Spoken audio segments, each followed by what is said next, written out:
Hello, good morning all of you. आज के session में आप सभी का हार्दिक स्वागत है। आपके सेशन के साथ मैं हूँ PKRN, आप सभी का एग्जाम साथी। आइए हम आज एक नए सेशन की शुरुआत करें। आपने थंबनेल में देखा होगा कि जो महत्वपूर्ण प्रश्न है प्रीवियस ईयर के जो पूछे जाने की संभावना है उसी प्रश्न पे चर्चा की गई है। आइए हम पहले प्रश्न से शुरुआत करते हैं। पहला हमारा प्रश्न है, कहता है उत्तीर्ण होने हेतु आवश्यक अंक 40% है। किसी छात्र को 250 अंक मिलते हैं परंतु फिर भी वह 38 अंकों से अनुत्तीर्ण यानी फेल हो जाता है, तो अधिकतम अंक क्या होंगे। देखिए, कहता है कि किसी को छात्र को उत्तीर्ण होने के लिए उसको 40% की जरूरत है। कितना प्रतिशत? 40%। लेकिन उसको मिलता है 250 नंबर, फिर भी वो जो है वो 38 नंबर से फेल हो जाता है। कितने नंबर से? 38 नंबर से। यानी 250 नंबर में 38 नंबर हम ऐड कर देंगे। अगर हम 250 में 38 को ऐड कर देंगे तो वो जो है वो पास हो जाएगा, यानी 288 नंबर में वो पास हो जाएगा। तो 40% का मतलब ही उत्तीर्ण है, पास है, और 288 का मतलब ही उत्तीर्ण है, यानी 40% का जो मान है वो 288 है।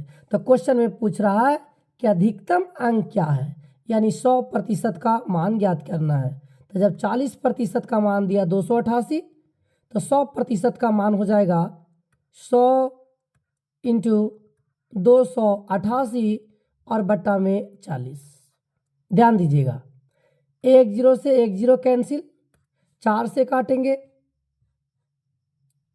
4 सत्ते 28 और 4 दूना 8, यानी कि 720 जो नंबर था उसके फुल मार्क्स थे। तो ऑप्शन नंबर सही जो होगा वो विकल्प नंबर ए होगा। विकल्प नंबर ए जो होगा इस प्रश्न का सही आंसर होगा। आइए हम अगले प्रश्न की बात करते हैं।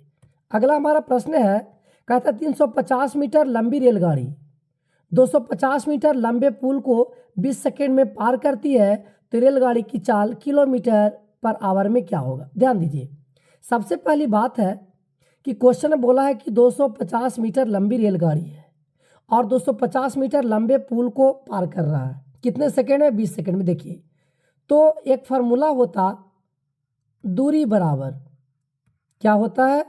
दूरी बराबर फार्मूला होता है चाल गुने समय।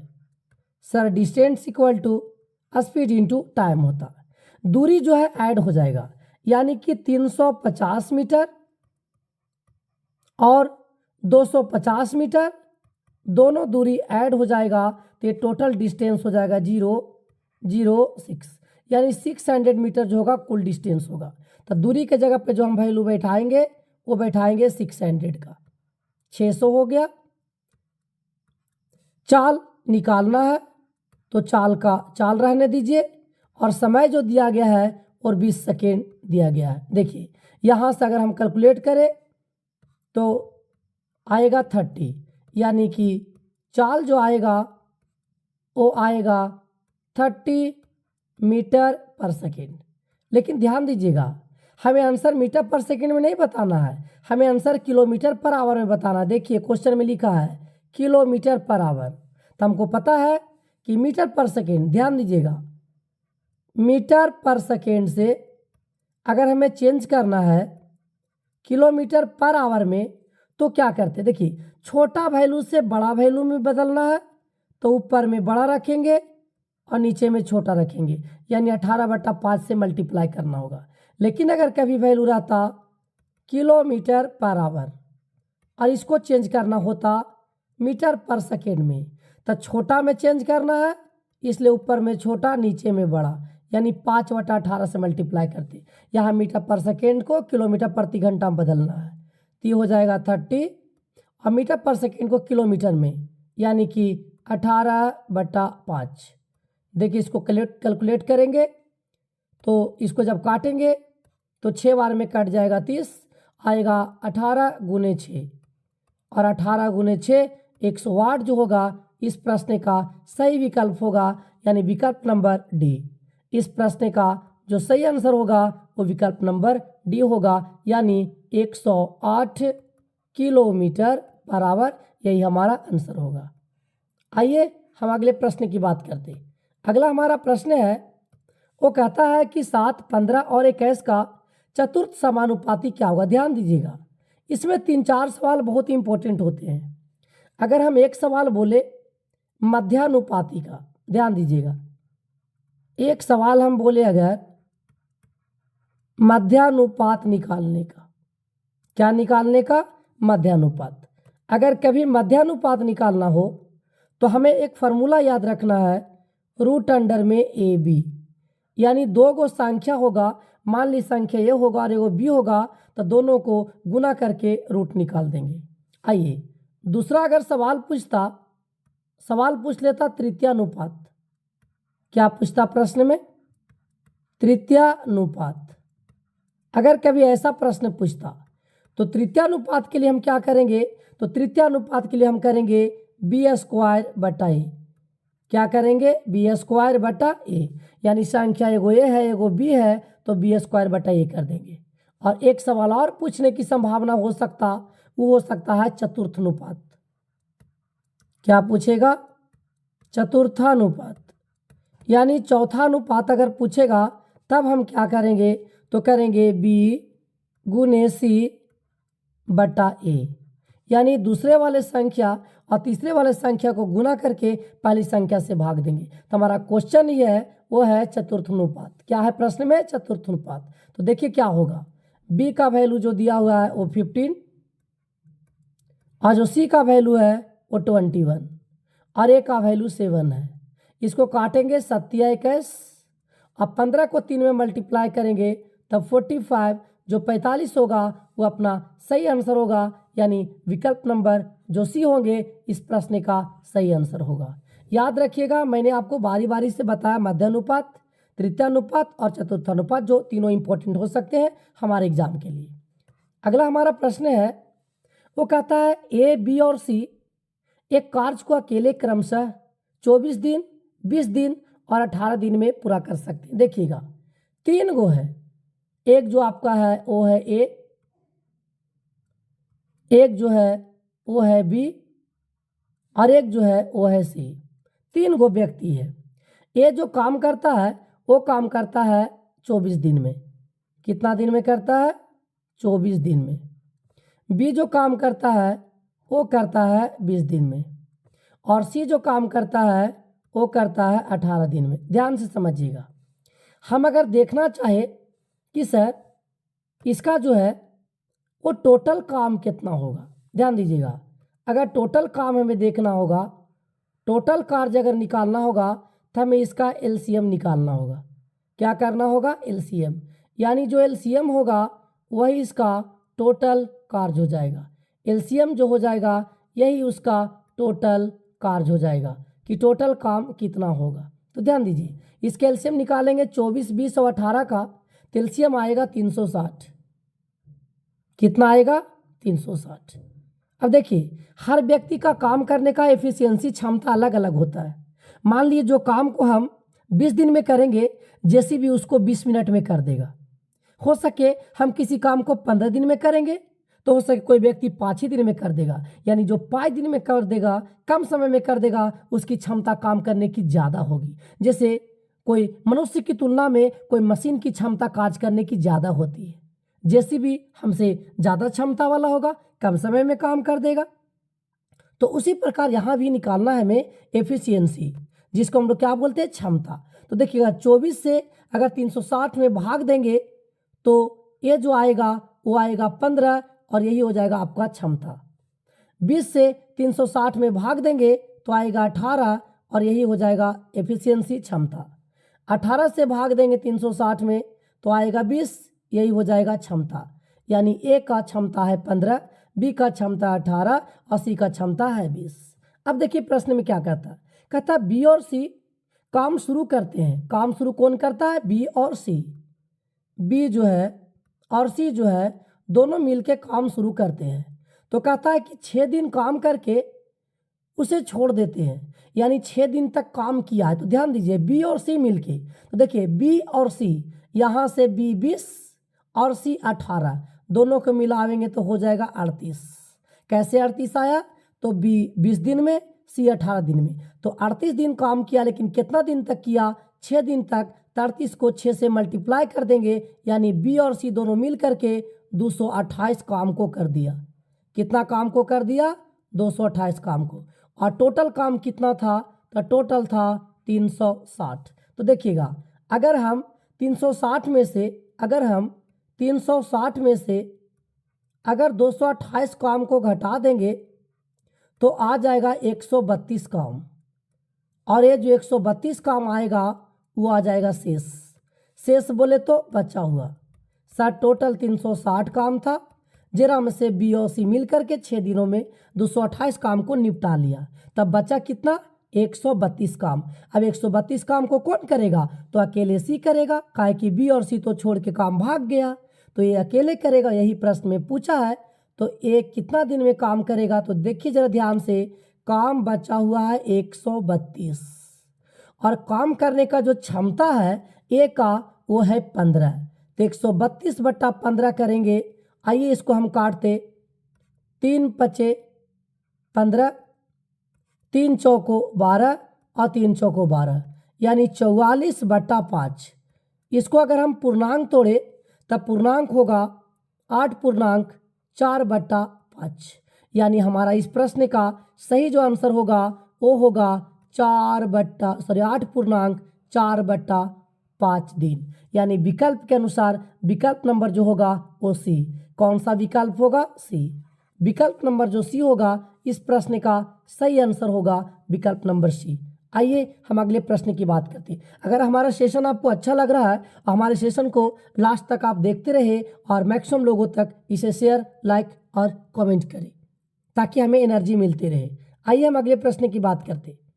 अगला हमारा प्रश्न है, कहता 2 कार एक ही बिंदु से चलना शुरू करती है। 2 गो कार है और एक बिंदु से चलना शुरू करती है। कहता यदि एक दूसरे से विपरीत दिशा में यात्रा करती है। अच्छा ध्यान दीजिए, 2 बात हमें समझना बहुत इंपॉर्टेंट बात है। वो कौन कौन सा बात है आइए हम समझते हैं। कभी भी अगर सवाल पूछे एक ही दिशा में, क्या पूछे? एक ही दिशा में, अगर कभी भी डायरेक्शन सेम हो, एक ही दिशा हो, यानी डायरेक्शन उसका सेम हो, तो हम क्या करेंगे? अगर डायरेक्शन सेम होगा तो हम घटा देंगे। और अगर कभी प्रश्न में डायरेक्शन अलग अलग रहेगा, बोले तो विपरीत दिशा रहेगा, अपोजिट रहेगा, एगो चलेगा पूर्व की ओर, एगो चलेगा पश्चिम की ओर, तो उसे हम जोड़ देंगे। डायरेक्शन अगर सेम रहेगा तो घटा देंगे, और डायरेक्शन अगर अपोजिट रहेगा तो हम उसे जोड़ देंगे। याद रखिएगा, इस प्रश्न में कहता है कि एक दूसरे से विपरीत दिशा में चलती है, तब विपरीत दिशा में चलती है तो हम चाल को घटा देंगे। किसको घटावेंगे? चाल को। और अगर विपरीत दिशा होता तो चाल को हम लोग क्या करते? जोड़ देते। अगर कभी विपरीत दिशा में कार चले तो हम उसके चाल को जोड़ेंगे, और अगर एक समान दिशा में कार चले तो उसके चाल को हम घटाएंगे। इस प्रश्न में कहता है यदि एक कार 40 किलोमीटर प्रति घंटा और दूसरी कार 50 किलोमीटर प्रति घंटा और दोनों चल रहा है विपरीत, यानी 40 और 50 दोनों ऐड हो जाएगा तो हो जाएगा कितना? 90।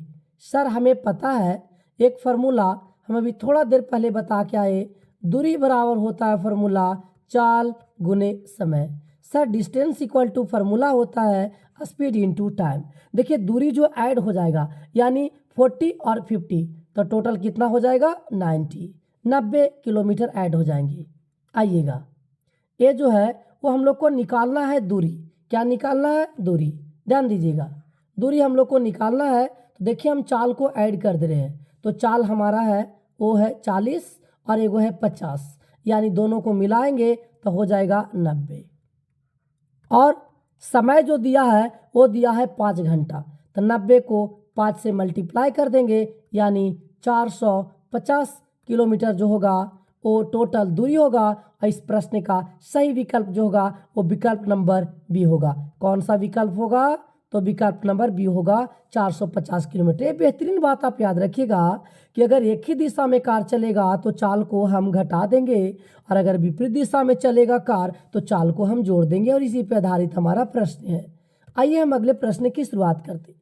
कहता है किसी संख्या में 30% की वृद्धि हुई, फिर 30% की कमी हुई, फिर दोबारा 30% की कमी हुई, तो संख्या में कितने प्रतिशत की शुद्ध वृद्धि या कमी हुई। तो आइए हम जरा समझते। बोला है हमारे प्रिय साथियों, बोला है 30%। आपको पता होना चाहिए कि 30% को हम लिख सकते हैं 30/100। अगर फ्रैक्शन में इसको भिन्न में लेके आए तो 30/100 होगा, और इसको और अगर छोटे रूप में लिखे तो 3/10 होगा। मैं आपको एक बात बता दूं मेरे प्यारे साथियों कि नीचे में जो 10 है वो पहले वाला वैल्यू है जो दिया रहता है, लेकिन ऊपर जो वैल्यू रहता है यही होता है कमी या यही होता है वृद्धि। मेरी बात को ध्यान से समझिएगा। अगर कभी लिखा हुआ 3/10 यानी पहले से 10 है और 3 कमेगा तो 7 हो जाएगा, और 3 बढ़ेगा तो 13 हो जाएगा। मतलब ऊपर वाला वैल्यू कमी और वृद्धि को दर्शाएगा और नीचे वाले वैल्यू पहले को दिखाएगा। जैसे अगर लिखा हुआ है कहीं पे फ्रैक्शन में 5/10, अगर वृद्धि हो जाएगा तो 10 में 5 जुटेगा और हो जाएगा 15, लेकिन अगर कमी हो जाएगा तो 10 में 5 घटेगा और आ जाएगा 5। ये बेहतरीन कॉन्सेप्ट आपको याद रखना, तभी हम क्वेश्चन को कम समय में वो है हम फुल कॉन्फिडेंस के साथ सोल्व कर सकेंगे। आइए यहाँ 30% का जो फ्रैक्शन वैल्यू है वो 3/10 है। इसका मतलब है कि पहले से 10 है, अगर कमी होगा तो 10 में 3 घटावेंगे तो 7 हो जाएगा, अगर वृद्धि होगा तो 10 में 3 जोड़ेंगे तो 13 हो जाएगा। तो आइए हम पहले शुरुआत करते हैं। पहले जो कहता है वो क्या कह रहा प्रश्न में कि 30% की वृद्धि हुई। देखिए हम लिख रहे हैं पहले और कर दे रहे हैं अब, ताकि आपको अच्छे ढंग से समझ में आए। सर पहले से वैल्यू 10 है और 30% की वृद्धि हुई, मतलब 3 जुट गया, तब पहले से 10 था अब हो जाएगा 13। ध्यान दीजिएगा। फिर कहता है कि 30% की कमी। सर पहले से 10 था अब 3 घट जाएगा यानी हो जाएगा 7।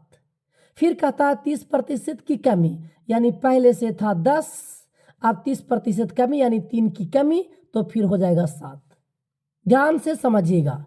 अब देखिए अगर इसको मल्टीप्लाई करेंगे तो 10 × 10 × 10 आएगा 1000, बोले तो 1000, और इधर मल्टीप्लाई करेंगे 13 7 × 7 को तो आएगा 637, यानी कि 13 को 7 से गुना करेंगे 91, और 91 को 7 से यानी 91 को 7 से करेंगे तो 637 होगा। अब प्रश्न में कहता है कि कितने प्रतिशत की कमी या वृद्धि हुई। तो माय डियर फ्रेंड, आप सभी को पता चल रहा है, देख रहे आप स्क्रीन पे, सिर्फ पहले से 1000 है, अब 637 हो गया, तो जाहिर सी बात ही कमी हो गई, और कमी हो गई कितना की, तो हो गई 1000 में से 637 को घटा देंगे यानी 363 जो होगा, इतना की कमी हो गई। लेकिन हमें जो निकालना है वो कमी नहीं निकालना है, कमी प्रतिशत निकालना। तो आइए हम यहाँ निकालते। देखिए कितना का कमी हुआ, 363 का। कितना में भाई, तो 1000 में, और प्रतिशत के लिए 100। देखिएगा 2 0 से 2 0 कैंसिल हो गया, 363 को 10 से भाग देंगे तो आ जाएगा 36.3, यानी 36.3% की जो क्या हो गई, कमी हो गई। तो इस अनुसार अपने विकल्प पे अगर ध्यान दे तो विकल्प में पूरा वैल्यू नहीं है, ब्रैकेट में लिखा है निकटतम पूर्णांक, यानी उसके नज़दीक वाला वैल्यू बताना है। तो ऑप्शन नंबर ए हो जाएगा 36% की कमी। ऑप्शन नंबर ए हो जाएगा 36% की कमी, लेकिन रियल में जो आएगा वो 36.3% की कमी आएगा। आइए हम अगले प्रश्न की बात करते। अगला जो हमारा प्रश्न है वो कहता है कि बस 40 किलोमीटर प्रति घंटा की चाल से यात्रा करते हुए एक निश्चित दूरी तय करती है और 60 किलोमीटर की चाल से प्रारंभिक बिंदु पर वापस आती है, तो पूरी यात्रा के लिए औसत चाल क्या होगा। हमारे प्यारे साथियों, मैं आपको एक बेहतरीन बात बताऊं, कभी भी अगर ऐसे प्रश्न आए, कभी भी आप ध्यान रखिएगा, तो कहता है कि 40 किलोमीटर प्रति घंटा की चाल से और एगो 60 किलोमीटर प्रति घंटा की चाल से, और प्रारंभिक बिंदु पर वापस आ गया, मतलब जहां से चला हूं में आ गया, ऐसे प्रश्न को बोला। तो अगर ऐसे प्रश्न कभी भी रहे, ध्यान दीजिएगा, अगर कभी भी दूरी बराबर रहे, यानी दूरी अगर एक समान हो, जैसे मान लीजिए हम कहीं सफ़र किए, मान लिए हम पटना से चलना शुरू किए और पटना से आए बोध गया शहर में, जी, गौतम बुद्ध की धरती पर, जिसे प्रकाश पुंज के नाम से जाना जाता, आपने सुना होगा। तो सर अगर पटना से हम बोध गया आए और फिर बोध गया से पटना चले जाए सेम टू सेम रूट से, इसका मतलब दूरी बराबर होगा। और दूरी अगर कभी भी बराबर हो और हमको निकालना रहे कभी भी औसत चाल, यानी एवरेज स्पीड, तो औसत चाल का फॉर्मूला क्या होगा हमारे प्यारे साथियों? तो 2xy बटा x प्लस वाई। इसका मतलब है सर x क्या है, तो प्रश्न में दिया गया जो पहला चाल है उसको x से रिप्रेजेंट कर दिए, और y क्या है सर, तो प्रश्न में जो दिया गया दूसरा चाल है, दो गो चाल दिया रहेगा, तो पहले चाल को x से और दूसरे चाल को y से रिप्रेजेंट कर दिए। तो देखिए हम इस प्रश्न को बनाते हैं, तो 2 इंटू पहला जो चाल है वो है 40 40, और दूसरा जो चाल है वो है 60 60, और बट्टा में एक्स वाई यानी x प्लस वाई यानी 40 प्लस 60, तो हो जाएगा 100। एक जीरो से एक जीरो, एक जीरो से एक जीरो, और इसको अगर सोल्व कर देंगे तो 4 दूना 8 और 8 को 6 से मल्टीप्लाई करेंगे तो आएगा 48। आप देख सकते हमारे प्यारे साथियों कि विकल्प नंबर जो डी होगा इस प्रश्न का सही आंसर होगा। इसका मतलब है कि इसका जो सही विकल्प होगा वो विकल्प नंबर डी होगा। वो क्या होगा, तो होगा 48। इसका जो औसत चाल होगा वो 48 किलोमीटर पर आवर होगा। आइए हम अगले प्रश्न की बात करते हैं। अगला हमारा प्रश्न है, कहता है कि दो ट्रेन समांतर पटरियों पर एक ही दिशा में क्रमशः 80 किलोमीटर प्रति घंटा और 90 किलोमीटर प्रति घंटा के चाल से चल रही है। ट्रेन 3 मिनट में एक दूसरे को पार करती है। यदि एक ट्रेन की लंबाई 230 मीटर है तो दूसरी ट्रेन की लंबाई मीटर में क्या होगी? ध्यान दीजिएगा, प्रश्न में जो पूछा है वो लंबाई मीटर में पूछा है। इसका मतलब है सर कि मीटर में तब आएगा जब चाल रहेगा मीटर पर सेकेंड में, और किलोमीटर में तब आएगा जब चाल रहता किलोमीटर में। तो यहाँ पे मीटर में है तो चाल को मीटर में भी रखना होगा, मीटर पर सेकेंड में, और अगर लंबाई रहता किलोमीटर में तो चाल हमें किलोमीटर पर आवर में चलता। तो आइए देखिएगा, थोड़ा ध्यान से समझिएगा। 80 किलोमीटर और 90 किलोमीटर है, ध्यान दीजिएगा, 80 किलोमीटर और 90 किलोमीटर है, और बोल रहा है कि एक ही दिशा में चल रहा है। कहाँ चल रहा है? एक ही दिशा में। तो देखिए मैं आपको पीछे स्लाइड पे दिखाया, मैं फिर से वापस चल रहा हूँ। देखिए मैंने यहाँ लिखा है कि एक ही दिशा रहेगा तो चाल घटता है, और विपरीत दिशा रहा तो चाल जुड़ता है। देखिएगा इस प्रश्न में सेम टू सेम कॉन्सेप्ट लगेगा हमारे प्यारे साथियों। कहता है कि एक ही दिशा में चल रही है, मतलब ट्रेन जो है दोनों का दिशा समान है। इसका मतलब है चाल क्या हो जाएगा, तो चाल घटेगा। तो 80 और 90 दोनों के चाल का जो डिफरेंट हो जाएगा, घटा देंगे, वो कितना हो जाएगा? 10। कितना हो जाएगा? 10। और किलोमीटर को मीटर पर सेकेंड में अभी बदलने के लिए हम बताए क्या करेंगे, तो 5/18 से मल्टीप्लाई कर देंगे, यानी जो आएगा वो आएगा 50/18 मीटर पर सेकेंड। ध्यान दीजिएगा, अब कह रहा है कि 3 मिनट है, तो 3 मिनट जब दिया गया है तो 3 मिनट को हम सेकेंड में बदलेंगे। जाहिर सी बात है कि मीटर पर सेकेंड है तो सेकेंड में लाना ही होगा।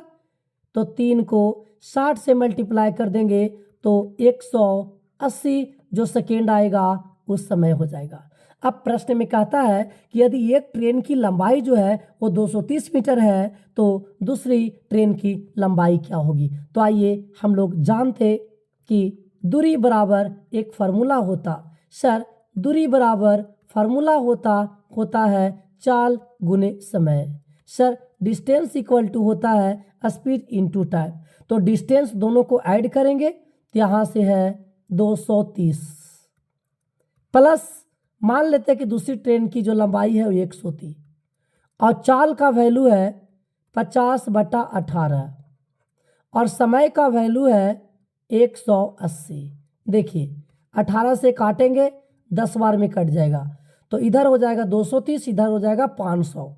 तो x का वैल्यू जो निकलेगा वो निकलेगा 500 माइनस 230। 500 में से 230 को घटा देंगे, यानी जो आएगा वो 270 मीटर इस प्रश्न का सही आंसर होगा, यानी विकल्प नंबर जो होगा वो विकल्प नंबर ए होगा। थोड़ा सा तबीयत ठीक नहीं चल रहा है, इसलिए लगातार आपको वीडियो देखने को नहीं मिल रहा है, थोड़ा दिक्कत है, थोड़ा सा एडजस्ट करेंगे। अगला हम प्रश्न पे बात करेंगे। अगला हमारा प्रश्न है, वो कहता है कि ऊंचाई 20 सेंटीमीटर और आधार त्रिज्या 14 सेंटीमीटर वाले बेलन के आयतन की गणना करें। देखिए एक बात मैं अगर बेहतरीन बात आपको बताऊं, बहुत रोचक बात अगर मैं आपको बताऊं, तो कभी भी अगर क्वेश्चन में ऐसा पूछे और उस प्रश्न का जो फार्मूला होगा, उस प्रश्न का जो फार्मूला होगा, उस प्रश्न का अगर सूत्र होगा और उसमें अगर पाई आए, कौन सा वैल्यू आए, पाई, तो ऐसे प्रश्न को सोल्व करने के लिए हम क्या करेंगे, जिसमें फार्मूला में पाई आता है, डायरेक्ट हम लोग 11 से भाग लगा देंगे।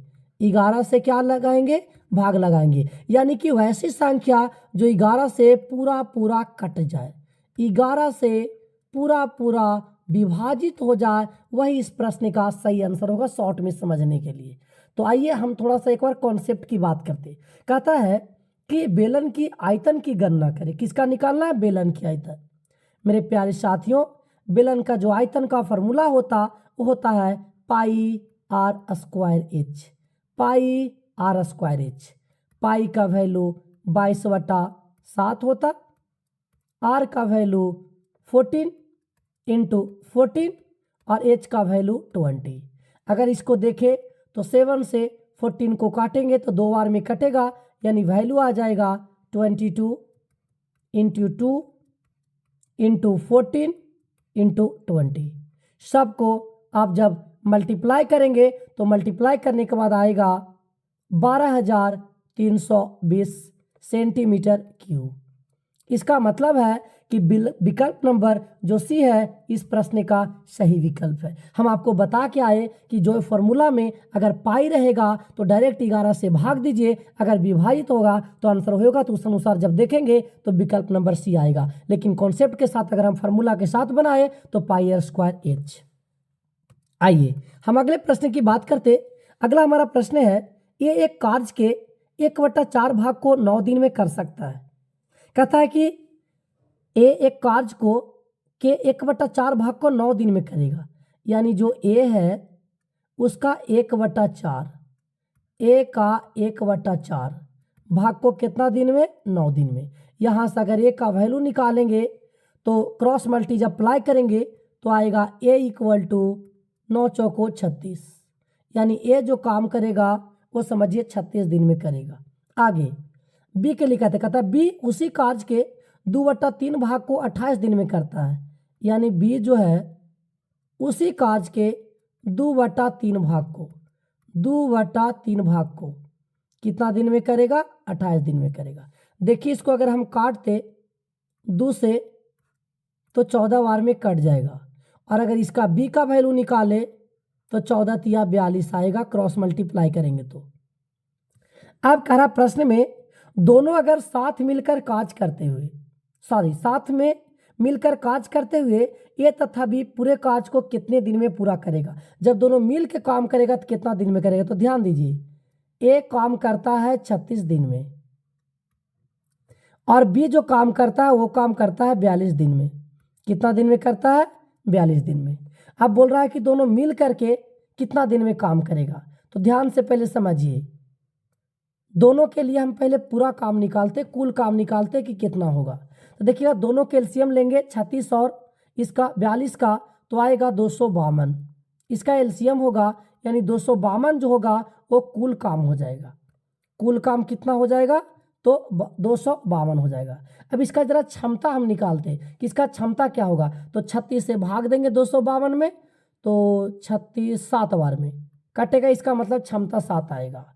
और 42 को अगर 252 में भाग देंगे तो 2 छक 12 यानी कि 6 आएगा।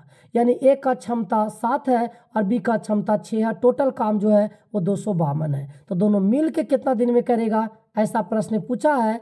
तो ए प्लस बी मिल के कितना दिन में करेगा, तो टोटल है 252 काम, और काम करने का क्षमता है ए के 7 ए का 6, तो 7 और 6 हो जाएगा 13।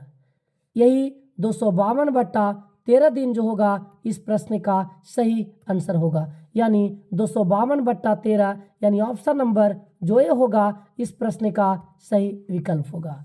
अगर हमारा सेशन आपको अच्छा लग रहा हो तो लाइक कमेंट जरूर देते रहे और मैक्सिमम लोगों तक शेयर आप जरूर करें, ताकि हमें एनर्जी बनता रहे और हम आपके लिए लगातार इस प्रकार से महत्वपूर्ण प्रश्न को लाते रहे। आइए हम अगले प्रश्न की बात करते हैं। अगला हमारा प्रश्न है 22 शिक्षकों की औसत आयु 64 वर्ष है। कह रहा है कि जो 22 शिक्षक है उसकी औसत आयु कितना है, तो 64 वर्ष है। इसका मतलब है कि नए शिक्षक को अगर शामिल कर ले तो 1 वर्ष उसका औसत आयु बढ़ जाता है। देखिए हम लोग देखते हैं कुल वृद्धि कितना होता। अगर हम देखें इस प्रश्न में कि कुल वृद्धि कितना होगा, कुल वृद्धि कुल कितना बढ़ेगा, तो औसत जो बढ़ रहा है 1 बढ़ रहा है, और वैसा वैसा कितने में बढ़ेगा, 23 में बढ़ेगा। पहले से तो 22 था, एगो टीचर आ गया तो 23 हो गया। तो 23 व्यक्ति में 1-1 बढ़ेगा तो कितना वर्ष बढ़ जाएगा, 23 वर्ष बढ़ जाएगा। कितना वर्ष बढ़ जाएगा, तो 23 वर्ष बढ़ जाएगा। अब कह रहा है कि एगो शिक्षक शामिल हुआ है, तो देखिएगा पहले से कितना था 64 और इसमें कितना बढ़ गया 23 वर्ष, यानी 4 3 7 और 6 2 8, तो जो 87 वर्ष होगा वो सही विकल्प होगा। कि जो नए शिक्षक आया है उसका औसत आयु कितना है, तो 87 वर्ष है। यानी विकल्प नंबर ए जो होगा इस प्रश्न का सही विकल्प होगा। आइए हम अगले प्रश्न की बात करते हैं। अगला हमारा प्रश्न है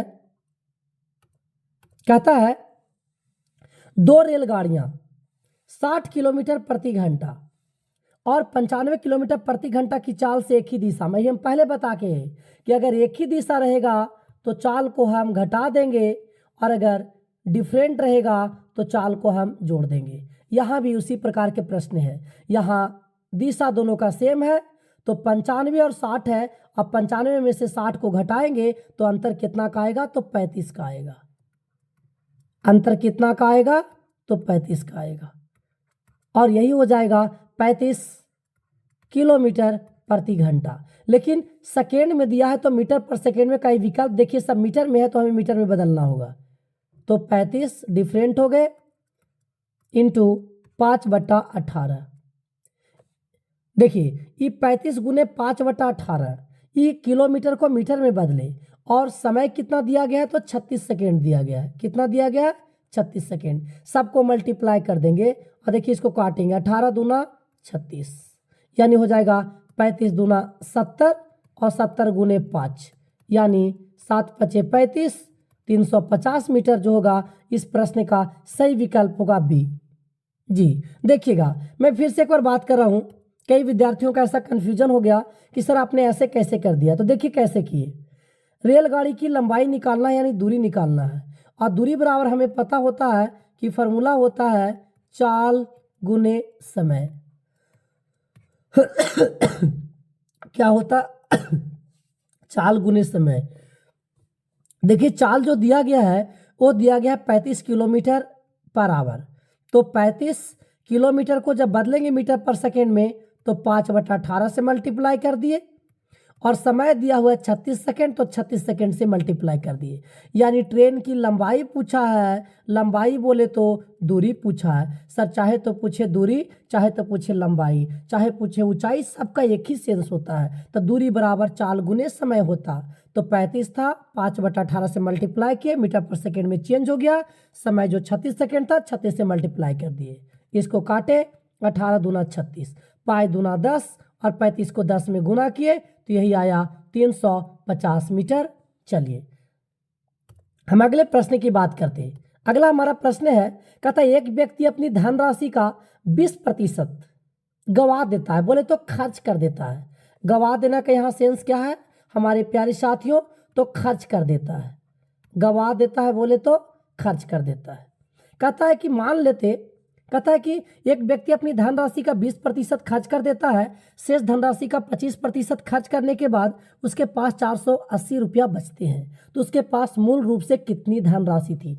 मूल रूप से बोले तो पहले से, मूल रूप से बोले तो पहले से, जब वो खर्चा नहीं कर रहा था उससे पहले उसके पास कितना पैसा था, ऐसा क्वेश्चन में बोला है। तो देखिए, माना कि उसके पास पहले से जो धनराशि था वो x था।